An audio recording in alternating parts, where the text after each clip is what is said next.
لآل رسول کربلای اینو مچفا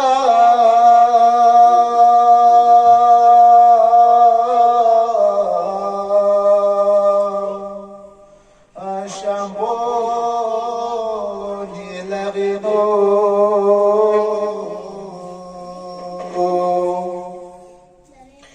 چاگیک بدینه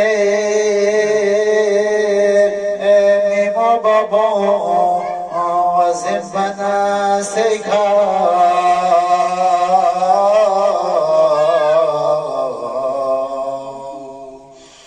ماریه تنگینو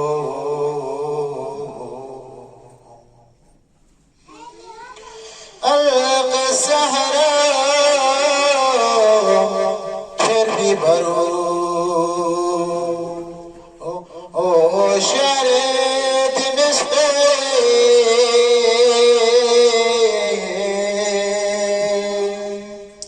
این دربار لا یزیدی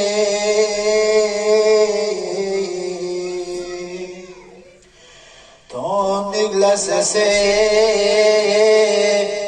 میمو بابو نیرگو بونکو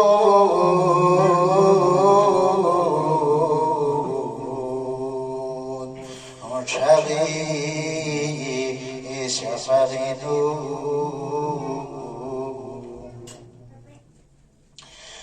گد بلزه بدمیمو یاری کام مجد فی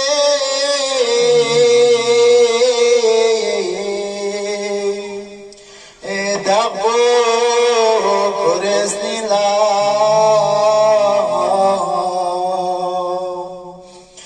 یاری من دگی کام لپس کرین مد بله نیمو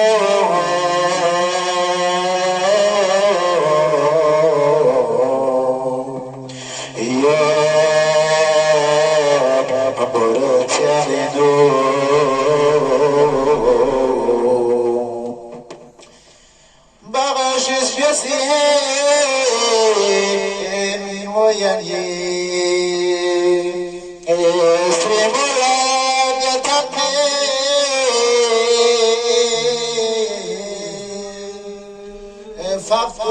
فافتون يزيدك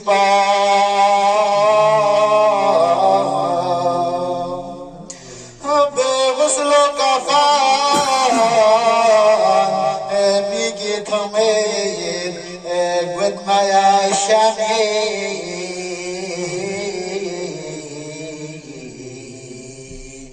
يا فاس تانينو سنيادة تلسكي ناسي ملا آني بابا غرشا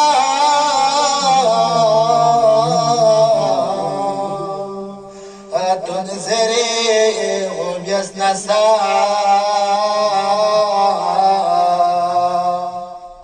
ما من تتنو عرشي فتوس ياري سرفو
حسبنا الله نعم المولى ونعم النصير. الحمد لله الذي لا يبلغ مدحته القائلون ولا يحصي نعماه العادون ولا يؤدي حقه المجتهدون. الذي لا يدركه بعض الهمم ولا يناله غوص الفتن. فترى الخلائق بقدرته ونشر الرياح برحمته وابتدى بسفور ميدان عرضه. ثم الصلاة والسلام على أهل بيت النبوة ومعدن الرسالة ومختلف الملائكة، خصوصا سيدي ومولاي أبا عبد الله الحسين الذي قال في آخر شهادته: يا زينب ويا أم كلثوم ويا سكينة عليكن مني السلام. أما بعد، فقد قال الله تبارك وتعالى في محكم كتابه ومبرم خطابه: بسم الله الرحمن الرحيم.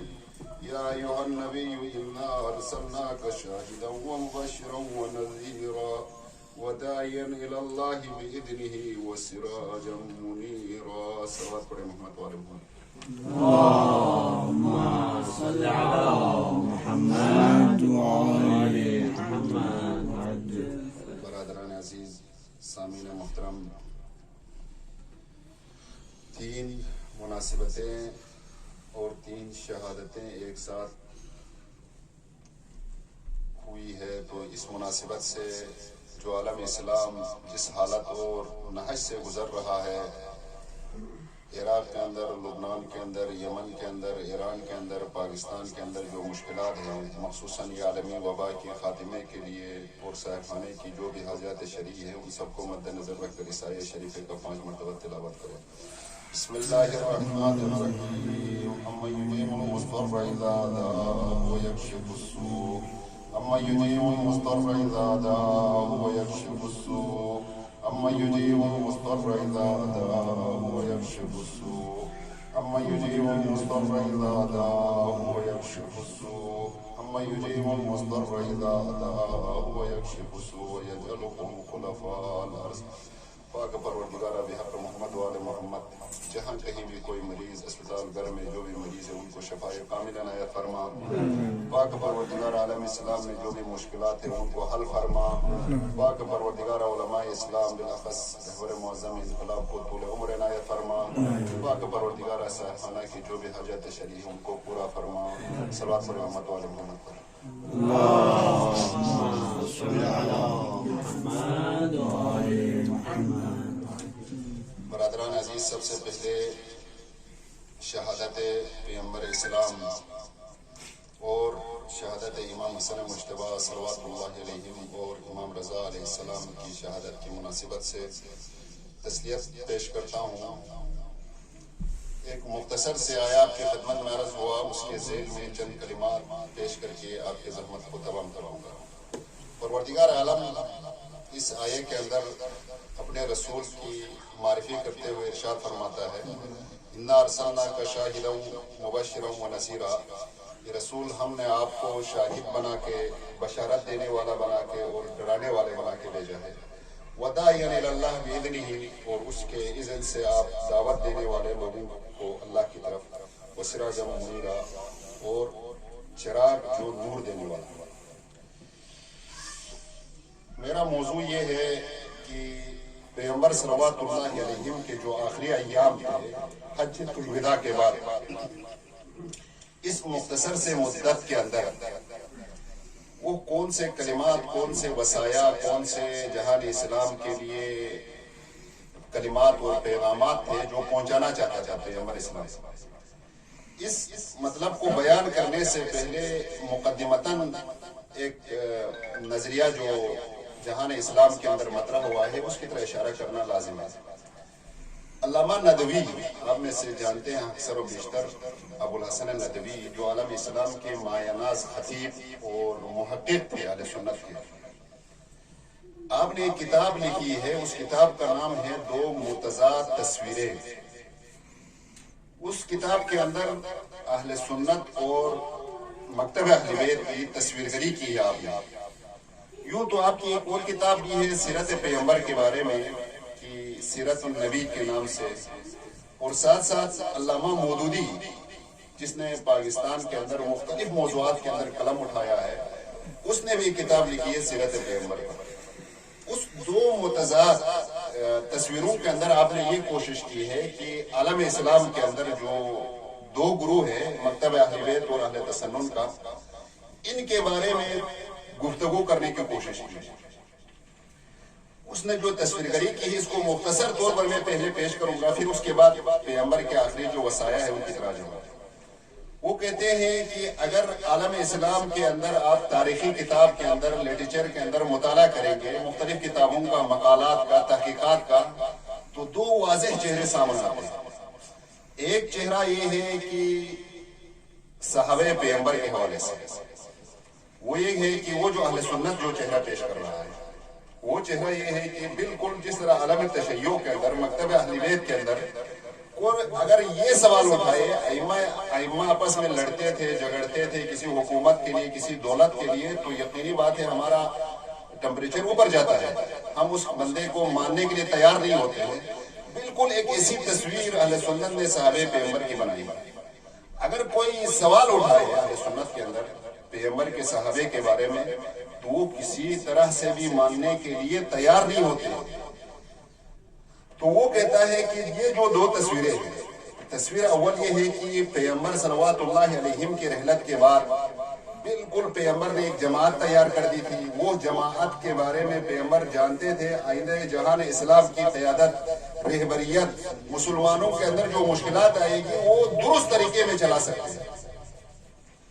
پیغمبر کو یقین تھا میں نے جو جماعت بنایا ہے وہ جماعت جہان اسلام کے اندر میں نے جو اثاثے چھوڑا ہے، میں نے قرآن کی شکل میں، سنت کی شکل میں جو جہان اسلام کے لیے جو پیغامات دیے ہیں، ان پیغامات کو اٹھانے اور لوگوں تک منتقل کرنے کے لیے ان کے اندر پوری صلاحیت موجود ہے۔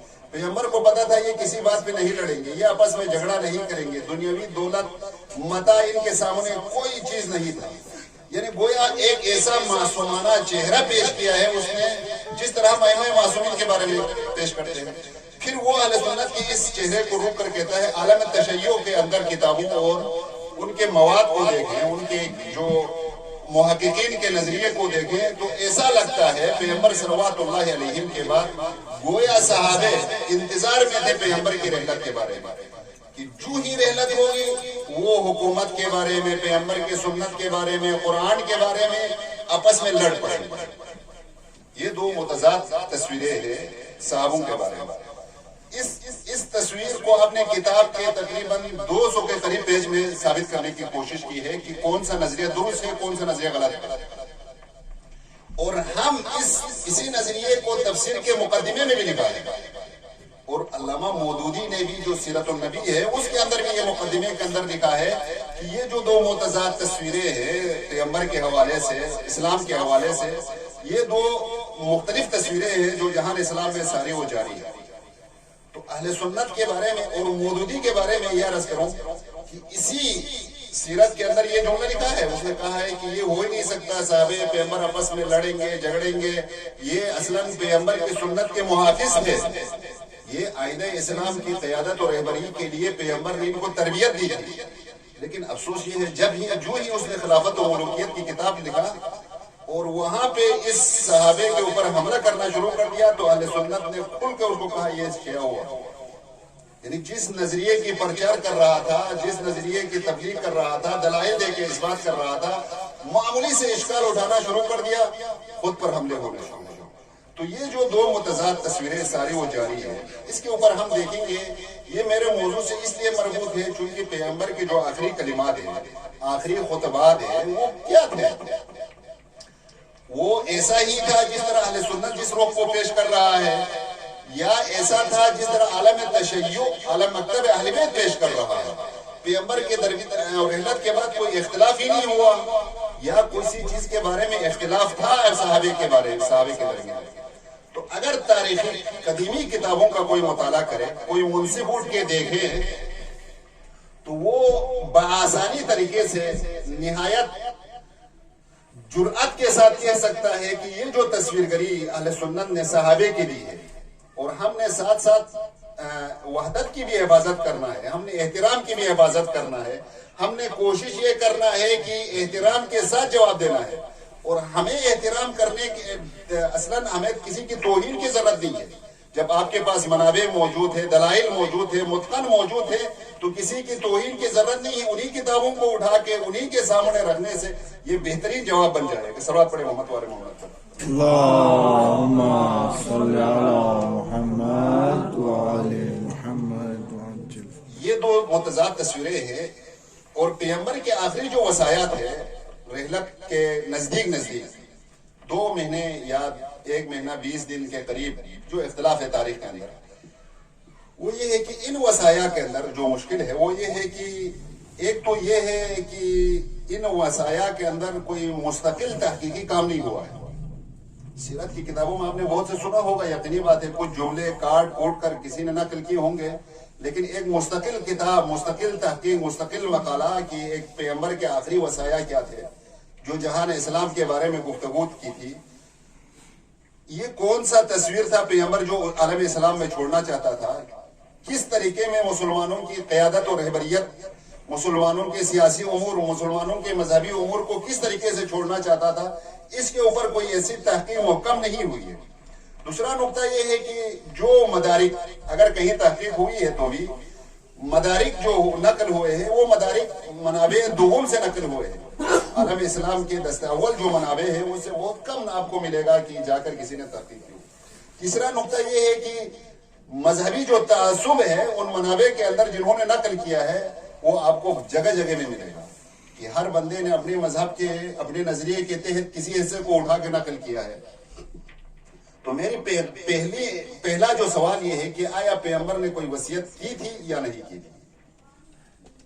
پیغمبر نے امت کے درمیان آخری جو مراحل ہے انسان کے یقینی طور پر آپ قرآن کے اندر، سنت کے اندر دیکھیں تو بہت بڑا ایک منبع یہ کہتا ہے کہ انسان کو آخری جب وقت آ جائے تو وصیت کرنا چاہیے۔ اس حوالے سے 2 متفاوت نظریے اہل سنت کے درمیان پائے جاتے ہیں۔ پہلا نظریہ یہ ہے کہ پیغمبر نے کسی طریقے سے کوئی وصیت نہیں کی۔ یہ 4 منبع میں نقل ہوا اہل سنت کے، صحیح بخاری، صحیح مسلم، طبقات ابن سعد۔ وہ کہتا ہے، میں روایت کو نقل کرتا ہوں، وہ یہ کہتا ہے کہ ان عائشہ قالت ما ترک رسول اللہ دینارا ولا درہما ولا شاتا ولا بعیرا ولا اوصى بشیء۔ عائشہ کہتی ہے کہ پیغمبر صلوات اللہ علیہ نے کوئی درہم، دینار یا کوئی بھیڑ یا بکری نہیں چھوڑا تھا، ولا اوصى بشیء، اور کسی شے کے بارے میں پیغمبر نے وصیت نہیں کی۔ یہ ایک روایت ہے۔ روایت دوم یہ ہے، سألت طلحہ ابن مصروف عن عبداللہ ابن اوفا، یہ صحابی ہے، اس نے طلحہ ابن مصروف نے عبداللہ ابن اوفا سے سوال کیا، حل اوصى رسول اللہ، آیا پیغمبر نے کوئی وصیت کی؟ فقال اللہ، اس نے کہا کسی قسم کی وصیت نہیں کی۔ قلت فلما كتب على المسلمين على الوصیۃ، میں نے سوال یہ کیا کیوں مسلمانوں کے اوپر وصیت کو قرآن نے فرض کیا ہے، سنت نے فرض کیا ہے، مسلمان کے لیے کہا ہے مرتے وقت جب انسان نزدیک ہو جائے، موت کے آثار ظاہر ہو جائے تو وصیت کرنا چاہیے۔ فلما كتب على المسلمين على الوصیۃ او فلما امروا بالوصیۃ، یا کیوں امر ہوا ہے وصیت کے اندر؟ تو اس نے کہا قال اوصى بکتاب اللہ عز وجل، اس نے جواب یہ دیا کہ کتاب خدا نے وصیت کر دی ہے، کتاب خدا کے بارے میں وصیت کی۔ اس روایت، پہلی والی روایت کہتا ہے کہ کسی قسم کی وصیت نہیں کی۔ دوسری والی روایت کے اندر اختلاف کو نقل کر رہا ہے، صحابہ ہیں دونوں، سوال کرنے والا بھی صحابی ہے، جواب دینے والا بھی صحابی ہے، لیکن سوال کرنے کے بعد جب اس نے کہا کسی قسم کی وصیت نہیں کیا تو یہاں پہ ایک چونکا دینے والا سوال کیا، کہا کہ قرآن نے امر کیا ہے، پیغمبر خود نے امر کیا ہے اور خود نے کسی قسم کی وصیت نہیں کی۔ یہ آپس میں متضاد باتیں ہیں۔ تو یہاں سے صحابے کا اختلاف کو نقل کر رہا ہے کہ وصیت کے حوالے سے. بس پہلا نظریہ یہ ہے کہ پیغمبر نے کسی شے کی وصیت نہیں کی. اہل سنت کو اس کو زیادہ اچھال دیتے ہیں اور اس روایات کو اچھال دیتے ہیں. اگر کسی خلافت کے حوالے سے، کسی اہل بیت کے حوالے سے پیغمبر نے وصیت کیا ہوتا تو وہ نقل ہوتا تاریخی کتابوں کے اندر. یہ پہلا نظریہ. دوسرا روایت جو ایک گروہ ہے، روایت کا مجموعہ ہے، تقریباً 30 کے قریب روایات ہیں. ان میں سے 15 روایات اہل سنت کی معتبر کتاب میں نقل ہوا ہے. یعنی قدیمی ترین کتاب کو آپ جوڑ کے دیکھیں تو اس کے اندر یہ پیغمبر کی وصیت ملے گی آپ کو. وہ یہ ہے کہ اس گروہ کے اندر، روایات کے اس گروہ کے اندر یہ کہتا ہے کہ پیغمبر نے وصیت کی تھی لیکن بعض صحابہ مانع ہوئے وصیت انجام دینے کے لیے. نام نہیں لیا ان روایات کے اندر.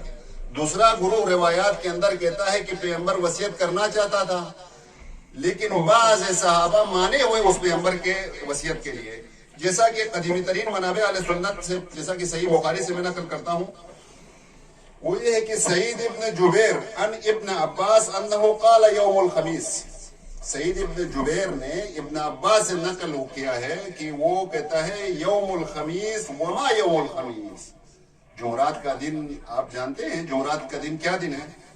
ثم بقى حتى خازب دمعه الحسباء، یہاں تک کہ ابن عباس اتنا رویا وہ کنکریاں تر ہونے لگی. فقال اشتد برسول اللہ وجعہ، کہتا ہے پیغمبر صلوات اللہ علیہ کا درد شدید ہوا اس دن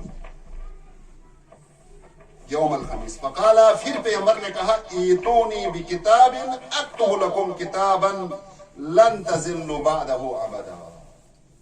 یہاں پہ یہ جملہ نقل ہوا ہے ابن عباس سے.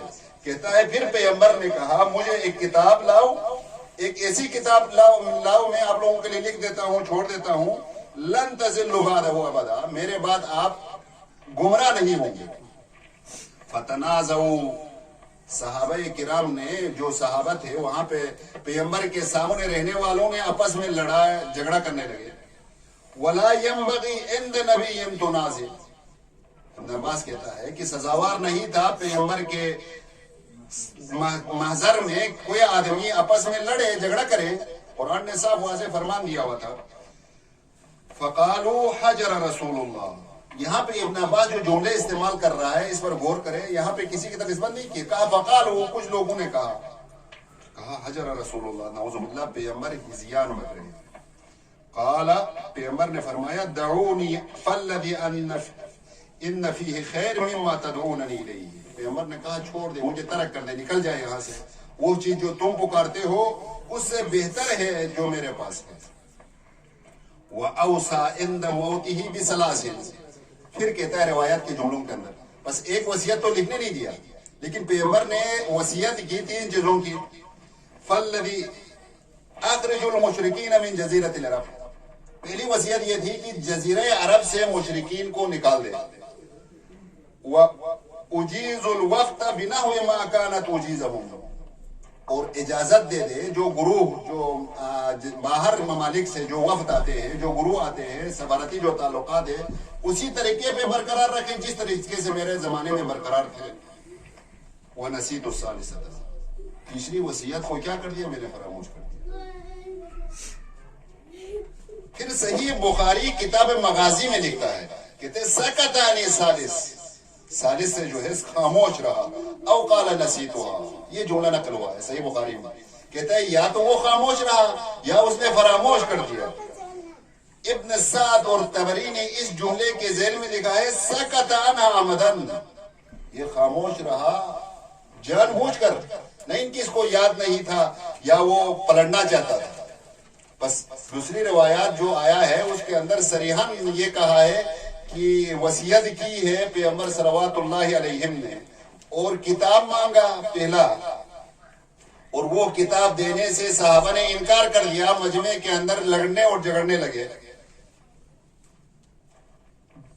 دوسرا جو تیسرا گروہ روایات ہے اس کے اندر صریحاً صحابوں کا نام لیا ہے جو مانے بنے. یہ میں روایت کو نقل کر رہا ہوں صحیح بخاری کتاب العلم سے. ان عبداللہ ابن عبداللہ ان ابن عباس، عبداللہ نے ابن عباس سے نقل کیا قال لما اشتد بالنبی وجعہ، جب پیغمبر پر درد شدید ہونے لگا، غالب آنے لگا، قال ایتونی بکتاب اکتب لکم کتابا ولن لا تضلوا بعدہ، کہا ایک کتاب لاؤ، میں اس کتاب کے اندر لکھ لوں گا کہ میرے بعد آپ گمراہ نہیں ہوں گے۔ قال عمر ان النبی غلبہ الواجب، عمر نے کہا پیغمبر کے اوپر درد غالب ہوا ہے۔ فعندنا کتاب اللہ حسبنا، ہمارے پاس کتاب خدا ہے، یہی کافی ہے۔ فاختلفوا وکثر اللغط قال قوموا عنی، لوگوں کے درمیان آپس میں دو گروہ ہونے لگے، پیغمبر کے ساتھ محضر پیغمبر میں جب پیغمبر نے کہا میں ایک کتاب لکھنا چاہتا ہوں، ایک وصیت کرنا چاہتا ہوں، امت کے لیے کتاب لے کے آؤ تاکہ مستحکم رہے، تو یہاں پہ اختلاف ہو گیا، دو گروہ ہو گئے یقیناً۔ تو قال قوموا عنی ولا ينبغي عندي التنازع، کہا اٹھ جاؤ یہاں سے، نکل کے چلے جاؤ، میرے پاس تنازع کرنے کا سزاوار نہیں ہے۔ فخرج ابن عباس یقول ان الرزیۃ کل الرزیہ ما حال بین رسول اللہ و بین کتابہ، ابن عباس خارج ہوا یہ کہتے ہوئے، کہا رزیت کہتے ہیں پست کو، پستی سے بھی پست یہ ہے کہ پیغمبر اور کتاب کے درمیان لوگ حائل ہوئے۔ یہ نقشہ تھا اس روایات کے اندر جن کے اندر صحابہ کرام کا نام لیا گیا ہے۔ صریحاً بتا دیا کہ پیغمبر کی جو وصیت تھی، اس وصیت کے اندر جو گروہ بن گئے تھے، جو تنازع کیا، جو اختلاف کیا، وہ اختلاف کیا تھا۔ اس روایت کے جملے کے اندر یہ نہیں بتایا ہے کہ پیغمبر کس چیز کے بارے میں وصیت کر رہا تھا۔ کسی نے لکھا سکت عن الثالث، کسی نے کہا فنسیتھا، میں نے بلا دیا، کسی نے لکھا سکت عمدن، جان بوجھ کر ساکت کیا، بلا دیا، فراموش کر دیا۔ تو میرا سوال یہ ہے کہ جب منابع اہل سنت دست اول ہے، یہ 30 میں نے کہہ دیا، 30 کے قریب منابع میں لکھا ہوا یہ، اور 15 منابع کے اندر، قدیمی ترین منابع کے اندر یہ روایتیں لکھی ہوئی ہیں، جب یہ صورتحال ایک بندہ دیکھ لے تو وہ جو دو متضاد تصویریں تھی وہاں پہ سوال اٹھتا ہے، یہ کس قسم کے صحابی تھے جن کی تربیت اتنی دی گئی تھی کہ وہ جہان اسلام کے اندر قیادت کرنے کی صلاحیت رکھتے تھے، وہ سارے جھگڑوں کو نمٹا سکتے تھے، سارے مسلمانوں کے جو امور تھے، سیاسی ہو، مذہبی ہو، فکری ہو، جتنے بھی مشکلات کو حل کرنے کی تربیت دی تھی۔ تو یہ جو ابتدائی جو پیغمبر کے کلمات آپ خود نے کتابوں کے اندر نقل کیا ہے، ٹھیک ہے آپ توجیہ کر رہے ہیں، یہاں پہ میں ابھی نقل کروں گا کہ کس قسم کی توجیہات کی ہے، آپ توجیہ کر رہے ہیں، لیکن سوال اساسی یہ ہے کہ یہ کس قسم کے صحابی تھے جو پیغمبر ابھی رحلت ہی نہیں ہوا ہے، پیغمبر زندہ تھے، پیغمبر صلوات اللہ علیہم کا محضر ابھی بھی جاری تھا، ابھی بھی وحی کے کلمات بتا رہے تھے، پھر اس کے باوجود کیوں جھگڑا کیا؟ اس کی دو وجہ ہے، یا تو یہ تھے کہ وہ صحابی کی جو تربیت تھی وہ درست نہیں تھی، یا یہ تھا کہ پیغمبر کوئی ایسا وصیت کرنا چاہتا تھا، وہ وصیت کے لیے مانے بننا چاہتے تھے۔ اگر جس حالت کے اندر بھی آپ قبول کریں گے کوئی نہ کوئی مشکل ایجاد ہوگا۔ وہ تو جو دو متضاد تصویریں آپ نے بنائی ہے، جو شیعوں کی طرح نسبت دیتے ہوئے یہ کہتا ہے، مکتب اہل بیت کے اوپر یہ اشکال کرتے ہو کہ یہ صحابوں کی نسبت جو نظریہ پیش کیا ہے، جو تصویر پیش کی ہے، بالکل غلط ہے، یہ پیغمبر کی زندگی کے اوپر نعوذ باللہ سوال اٹھتا ہے۔ یہ جو سوال اٹھتا ہے آپ کی کتابوں سے اٹھتا ہے، یہ آپ کے منابع دست اول سے اٹھتا ہے، یہ ہم نے نہیں لکھا ہے، یہ آپ کی کتابوں کے اندر، وہ بھی قدیمی ترین منابع صحیح بخاری سے معتبر کون سی کتاب ہے جس کے اندر یہ تصویر دی ہے؟ فتنازع، آپ جانتے ہیں لغت کے اندر، آپ علماء کی محفل ہے تو مجھے بحث کرنے کی ضرورت نہیں ہے، یہ تنازع کس بات پر تھا علماء اصحاب کا؟ یہ جھگڑا کس بات پر تھا؟ وہ کہتے ہیں اجتہادی غلطی تھی، یہ وہ سوچ رہے تھے پیغمبر صلوات اللہ علیہ بیماری کی وجہ سے شدید ہوا تو صحابوں کو شک ہو گیا۔ تو میرا سوال یہ ہے کہ یہ نظریہ جو شک تھا نا پیغمبر کے بارے میں، یہ فقط آج پیغمبر کی رحلت کے ٹائم پہ نہیں تھا۔ اگر آپ منابع قدیمی کو جھنجھوڑ لیں تو اس سے بھی بہتر قضایا آپ کو ملے گا، جس میں کہا کہ آپ کی نبوت کے اندر بھی مجھے شک ہو رہا ہے۔ اگر آپ اس نظریے کو مان لیں تو آپ کی کتابوں کے اندر یہ لکھا ہوا ہے، بار بار پیغمبر سے جا کے پوچھتے تھے یہ وحی کا کلام ہے یا خود کا کلام ہے؟ یہ قرائن کیا کہتے ہیں؟ یہ قرائن یہ نہیں ہے کہ ایک دن میں آخری ٹائم پہ اتنا پیغمبر کی درد کو دے کر اس کو نے کہا کہ اجتہاد کیا، کہا کہ اشتد علیہ الوجہ فقال حجرا، یہ جو لفظ استعمال کیا میں استعمال بھی نہیں کر سکتا ہوں. ایسے الفاظ کو استعمال کیا ہے اصحاب پیغمبر نے. گرچہ توجیہات بہت کی گئی ہے لیکن جو توجیہات ہے نا وہ مین چیز کو ہٹا نہیں رہا ہے. وہ مین چیز یہ تھا کہ آپ کہتے ہیں کسی قسم کی تضاد نہیں ہو سکتی اصحاب کے درمیان، کسی قسم کے اختلاف نہیں تھا اصحاب کے درمیان. وہ تو رسول پہ جان قربان کرنے کے لیے تیار تھے، عاشق رسول تھے، سوال ہی اٹھنا نہیں دیتے ہیں نا. لیکن آپ کے منابع یہ کہتا ہے، آپ کے نظریہ یہ کہتا ہے، آپ کی کتابیں، آپ کے محققین نے لکھی ہوئی تحریریں یہ کہتی ہے، آپ نے جو نظریہ پیش کیا ہے عام مسلمانوں کے ذہنوں کے اندر بٹھا دیا ہے، وہ نظریہ اس کا بالکل برعکس ہے جو آپ کی کتابوں میں. یہ سوال قیامت آنے تک رہے گا آپ کے منہ پر، آپ کے چہرے پر یہ سوال رہے گا. ہر محقق، ہر صاحب نظر جو آپ کی کتابوں کا مطالعہ کرے گا اس کے ذہن اور نظریے میں یہ سوال رہے گا یہ کون سے صحابی تھے جس صحابی کو عام لوگوں کے ذہن میں جو بتلایا جا رہا ہے اور کتابوں کے اندر جو محقق کے لیے نظر آ رہا ہے یہ دونوں آپس میں متضاد ہے. نہ ان کی شیخوں نے جو نظریہ پیش کیا وہ متضاد ہے. صلوات پڑھیں محمد والے محمد.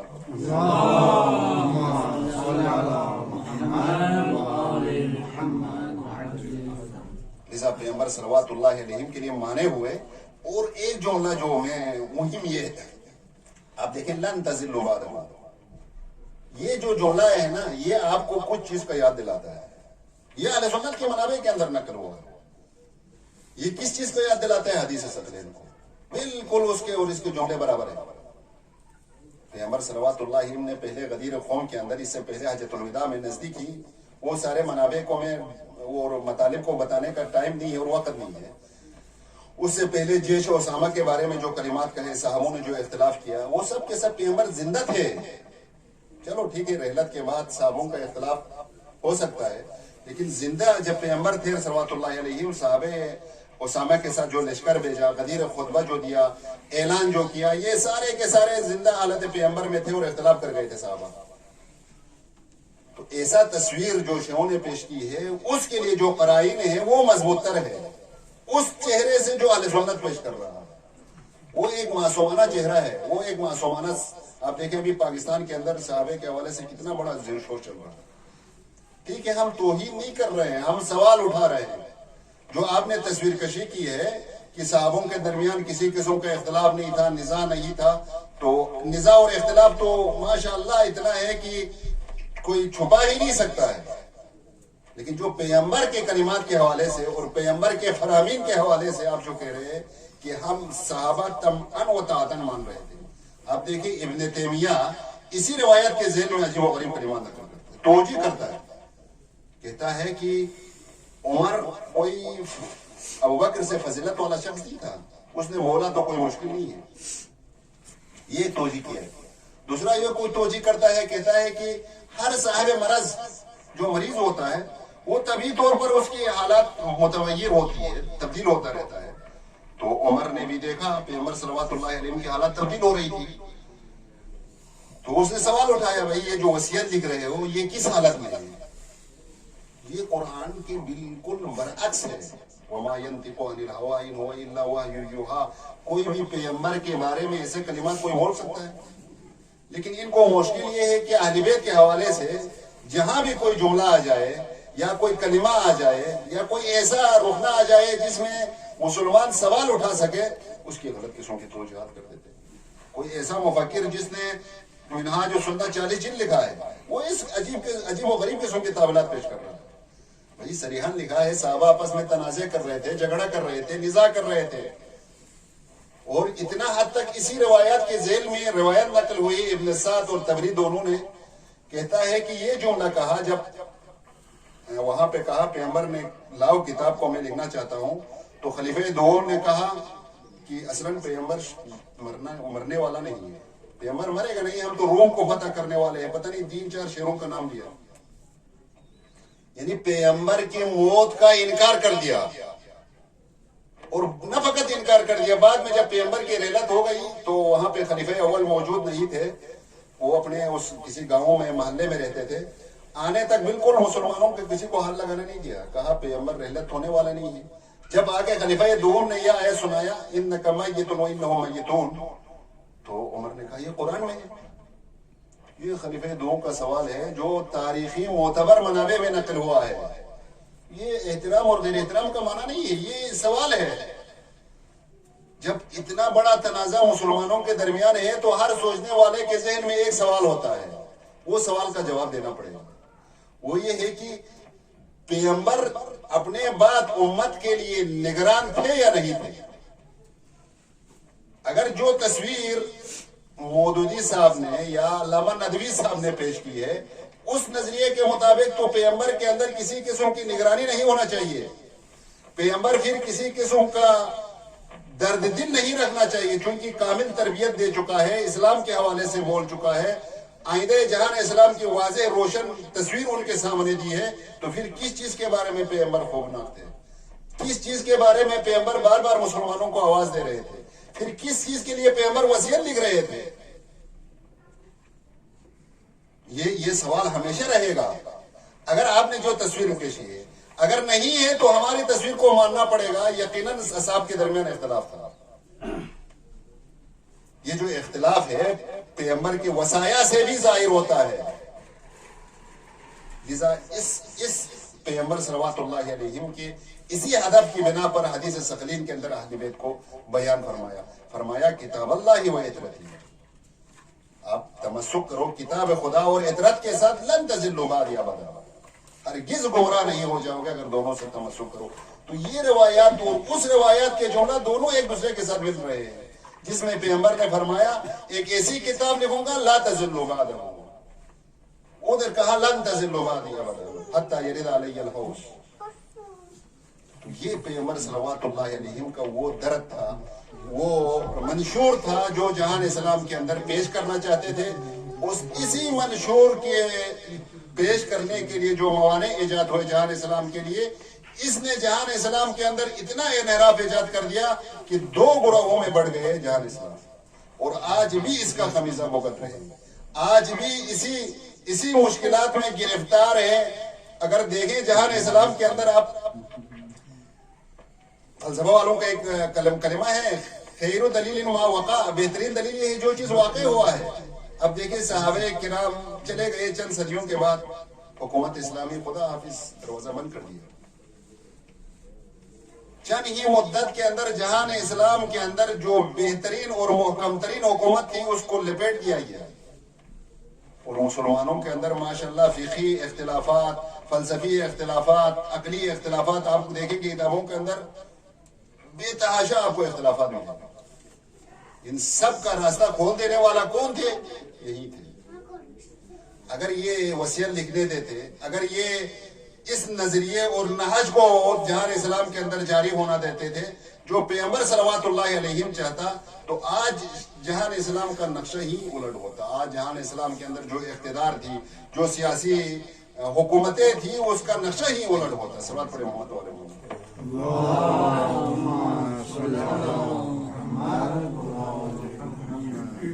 تو پوری اہل بیت کے اندر صلوات اللہ علیہ کی زندگی کے اندر بھی آپ بار بار ان کے کلمات کو دیکھیں تو سیرت پیغمبر پر تاکید نظر آئے. ضرور کوئی ایسا نقطہ یا کوئی ایسا مہم چیز موجود ہے جس کی بنا پر بار بار امام حسین صلوات اللہ علیہ دیکھیں محمد ابن نفیہ کو کہا کہ اسیرو بسیرت جدی. امام حسن صلوات اللہ علیہ حتی امیر المومنین، جب آپ کو خلافت پیش ہوئی عثمان کے زمانے میں، جب عمر نے شورائے شفرہ تشکیل دیا، وہاں پہ جو پہلا پیش تھا کہا کہ سیرت پیغمبر پر اور سیرت شیخین پر عمل کریں گے. امیر المومنین نے کہا سیرت پیغمبر پر عمل کرنے کے لیے تیار ہوں لیکن سیرت شیخین پر عمل نہیں کروں. تو بار بار اس سیرت پیغمبر کو چھیڑنے کا نتیجہ یہی تھا کہ وہ جو معمار تھا، وہ جو فکری نظام تھا، اس فکری نظام کی بحالی کے لیے صرف ایک راستہ تھا، وہ راستہ وہی اہل بیت والا راستہ ہے. اس سے ہٹ کر کوئی بھی راستہ بیان کیا جائے وہ راستہ انحرافی راستہ ہے، وہ راستہ بہت ہی مشکل راستہ ہے. اس راستے کے جو دلائل ہے، جو ادلے ہیں وہ نہایت سست ہے. ہم جو اہل بیت نے جس راستے اور جس اسلام کی تصویر پیش کی ہے وہ محکم ترین ہے، اور اس کے اندر جو دلائل ہے، اس کے اندر جو براہین ہے وہ مضبوط ترین ہے. آپ دیکھیں توحید کے اندر جہان اسلام کے اندر کتنا اختلاف ہے. آپ جا کے صحیفہ سجادیہ کو اٹھا کے دیکھیں، نہج البلاغہ کے خطبوں کو اٹھا کے دیکھیں، اس سے بہتر نہ فقط کوئی شخص کہہ نہیں سکتا ہے توحید کے حوالے سے. اگر شیخ محسن صاحب نے جب اسلام آباد میں جو کانفرنس ہو گئی وہاں پہ کہا تھا ہم مسلمانوں سے بہتر مسلمان ہیں. ہمارا نظریہ، ہمارا سوچ، ہماری فکر، ہمارے اہل بیت نے جو اثاثے دیے ہیں وہ جہان اسلام کی جس مکتب کے اندر بھی ہاتھ رکھیں گے اس سے بہتر ہے. ایسے نظریے کے ساتھ ہم نے چلنا ہے. اس نظریے کے لیے اہل بیت کو قربانی دینی پڑی ہے تو ہمیں بھی قربانی دینی پڑی ہے. اس نظریے کے لیے اہل بیت نے خون بہایا ہے تو جو اہل بیت کے اس نظریے کو پرچار کرنا چاہتے ہیں دنیا میں، جہان کے اندر، ان کو بھی خون دینا پڑے گا. لذا بنی امیہ کو اس نظریے سے چڑ تھی، ثقیفہ مکتب کو اس نظریے سے چڑ تھی، بنی عباس کو اس نظریے سے چڑ ہے، اور جہان اسلام میں ابھی بھی جو اس مکتب کے ماننے والے ہیں اس کو مکتب اہل بیت سے چڑ. لذا پیغمبر صلوات اللہ علیہ کی جو الفاظ میں نے آپ کو نقل کر دیا ہے، جہاں آپ اس وقت معاصر جہان کے اندر دیکھیں، کوئی وزیر اعظم، کوئی صدر، کوئی بادشاہ جب رحلت کے مرنے کے نزدیک آتا ہے تو اس کے لیے ادب و احترام ہوتا ہے. اس کے جو ساتھی ہیں، اس کے جو وزراء ہیں، اس قوم کے اندر جو عقلاء ہیں وہ جمع ہوتے ہیں، اس کی تیمارداری کرتے ہیں، اس کو پورا پروٹوکول دیا جاتا ہے. لیکن پیغمبر کے آخری وصیات کو میں نے آپ نے نقل کیا، کس حالت میں پیغمبر صلوات اللہ علیہ درد میں مبتلا ہونے کے باوجود قوم کو توصیہ کرنا چاہتا تھا، وصیت کرنا چاہتا تھا. لیکن اس فکری نظام کے اندر جو بندے تھے، جو تیز تراز بندے تھے، انہوں نے کیسا پیغمبر صلوات اللہ علیہ کی زندگی کے لیے مانے. نہ فقط یہ مانے پیغمبر کے لیے ایجاد کر دی، اہل بیت کے ہر فرد کے لیے جو جنگ اور دعویٰ تھا، یہ دعویٰ آخر تک ادامہ رہا. اب 250 سال زندگی اہل بیت کو دیکھیں، ہر جگہ ہر موڑ میں انہی کے ساتھ جنگ ہوتی رہی. اس کا مین محور یہی دعوت تھا. پیغمبر صلوات اللہ علیہ کی زندگی کے اندر جو مصائب اور مشکلات اٹھائے، ایک انسان دیکھے تاریخ اسلام کے اندر اگر تھوڑا بھی مطالعہ رکھے، اس نے اتنی زحمتیں اٹھانے والا بند اس آخری مرحلے میں پہنچتا ہے. اور ایک طرح سے جو بیت النبی تھا، جہاں پہ وحی نازل ہوتی تھی، جہاں پہ خداوند متعال نے بلند آواز سے کہا تھا یہاں اونچی آواز سے بھی بات مت کرو، وہی مسلمان آخری مرحلے کے اندر آ کر اختلاف کرنے لگے، لڑنے لگے. اور نہ فقط اختلاف کرنے لگے، آپ کی رحلت کے بعد اسی گھر کو آگ لگا دیا گیا. پیغمبر صلوات اللہ علیہ کی رحلت کے بعد سب سے زیادہ مصیبت اس کی بیٹی فاطمہ زہرا سلام اللہ علیہا نے دیکھا. ایسی مصیبت پیغمبر صلوات اللہ علیہ کی جو مصائب تھے، جو مشکلات تھے، پیغمبر صلوات اللہ علیہ کی جو رحلت تھی، اتنی گراں زہرا پہ گزر گئی. امیر المومنین صلوات اللہ علیہ کو مدینے کے لوگ شکایت کرنے لگے، اے علی اگر آپ زہرا کو رونے کے لیے کہنا چاہتے ہو، کہو یا دن کو روئے یا رات کو روئے. زہرا سلام اللہ علیہا نہ دن کو بھی پورا روتی ہے اور رات کو بھی روتی ہے. امیر المومنین صلوات اللہ علیہ نے مدینے سے دور کسی جگہ میں ایک گھر بنایا. زہرا کے رونے کی آواز بھی مسلمانوں کو تحمل نہیں تھی. لا حول ولا قوت. وہ زہرا جس نے دیکھا خاتم النبیین، خاتم الرسل کا جنازہ اٹھ رہا ہے، وہ زہرا جس نے دیکھا بیت النبی سے، وہ وحی الہی کے گھر سے پیغمبر صلوات اللہ علیہ کا جنازہ اٹھ رہا ہے، وہی زہرا نے وہ مصائب بھی دیکھے، وہی زہرا نے وہ مشکلات بھی دیکھا. جب زہرا سلام اللہ علیہا گھر کے دروازے میں تھی، کسی نے کہا اے شخص یہاں پہ زہرا رہتی ہے، کہنے لگا زہرا بھی رہتی ہو گھر کو آگ لگا دوں گا. جب دروازے پہ لات مار دی، زہرا سلام اللہ علیہا در اور دروازے کے بیچ میں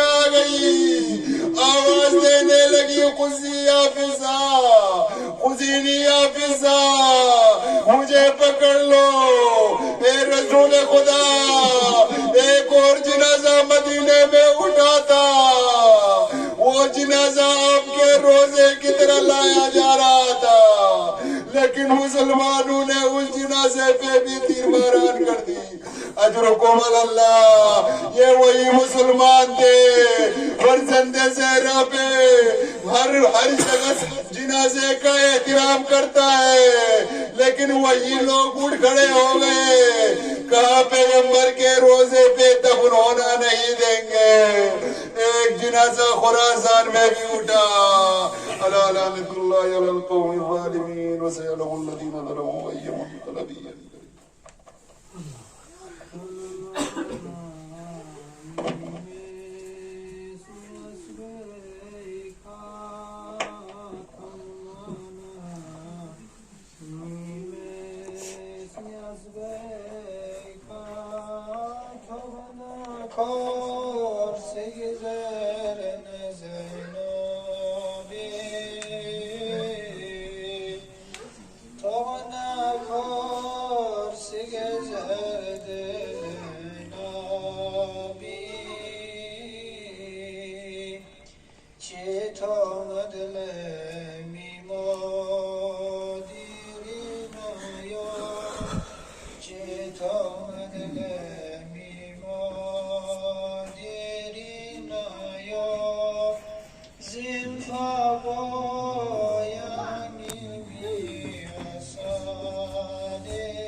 خطا مار گیا سبت رسول دوسرا واہ حسن سبز قبا بے خطا مار گیا سبت رسول دوسرا واہ حسن سبز قبا بے خطا مار گیا سبت رسول دوسرا واہ حسن سبز قبا سے ٹکڑے جگر خون سے کفن لال ہوا واہ حسن سبز قبا بے خطا مار گیا سبت رسول دوسرا واہ حسن سبز قبا بے خطا مار گیا سبت رسول دوسرا واہ حسن سبز قبا اگلتے ہوئے بھائی کو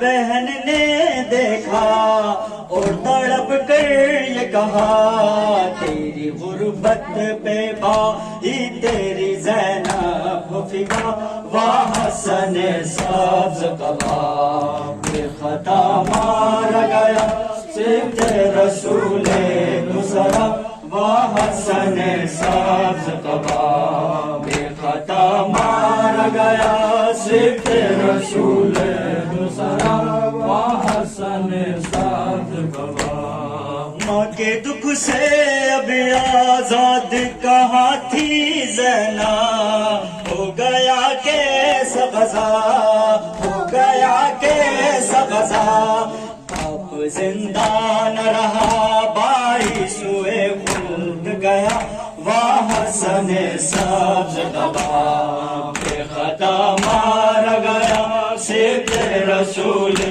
دوسرا واہ حسن سبز قبا بے خطا مار گیا سبت رسول دوسرا واہ حسن سبز قبا بے خطا مار گیا سبت رسول دوسرا واہ حسن سبز قبا کر دیے زہر حلال نے جگر کے ٹکڑے اور قاسم کے لیے اور قاسم کے لیے کم سنی میں ہے یہ غم شام غریبا جیسا واہ حسن سبز قبا بے خطا مار گیا سبت رسول دوسرا واہ حسن سبز قبا بے خطا مار گیا سبت رسول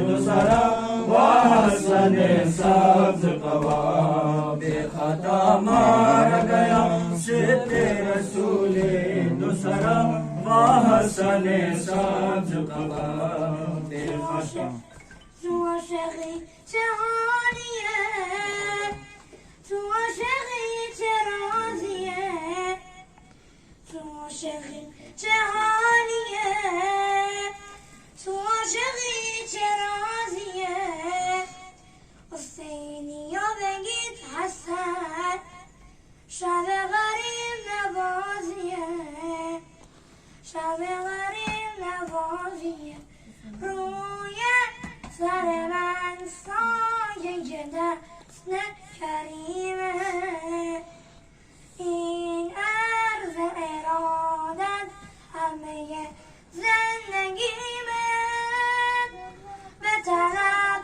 بگو منو بیام به طرف منو بگو بیام تو این عشق کربلاییم عاشق مدینه تو بقی میخونن امام رضایی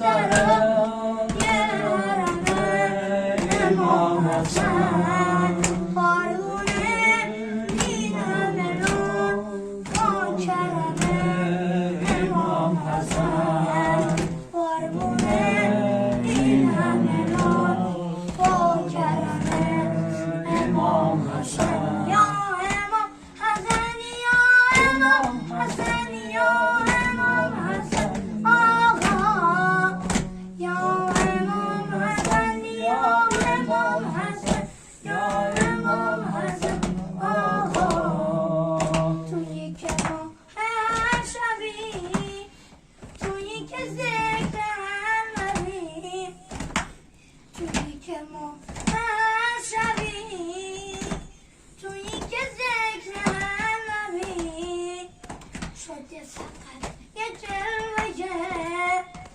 هستم تو صبر زینبی هستم تو صبر زینبی ای شیر دمنه جنگ تو کرده بابا استاد ابوالفضل علمداری آقا چه دلاوری و چه یلی ولی عهد حضرت علی چه دلاوری و چه یلی ولی عهد حضرت به فدای قاسمت آقا تو خودت احلامت اصلی تو خودت شنیدم سجیده کن بابام کرم امام حسن شنیدم سجیده کن